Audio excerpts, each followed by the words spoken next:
السلام علیکم۔ جب انسان کو اس بات پر یقین ہو جائے کہ اللہ ہی مسبب الاسباب ہے تو مایوسی کی بجائے اس کا ایمان اس بات پر پختہ اور کامل ہو جاتا ہے کہ اللہ کریم ہمارا خالق ہے۔ جمعے کا نہایت ہی خاص وظیفہ نماز جمعہ کے بعد یا عصر کے بعد اول و آخر درود پاک اور 313 مرتبہ اللہ کا یہ نام یا مسبب الاسباب، آج سے اسی جمعے سے ہر جمعے کے دن اسے پڑھنا شروع کریں۔ انشاءاللہ تعالی اللہ تعالیٰ رزق کے ایسے غیب کے دروازے کھول دے گا کہ آپ کو خود نہیں پتہ چلے گا کہ رزق کہاں سے آ رہا ہے۔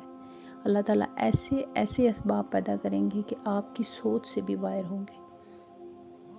باوضو ہو کر خوشبو کے ساتھ اول و آخر درود پاک کے ساتھ اللہ پہ کامل یقین رکھتے ہوئے اس وظیفے کو شروع کریں۔ انشاءاللہ تعالی اللہ تعالیٰ آپ کو کبھی مایوس نہیں کریں گے۔ اللہ حافظ۔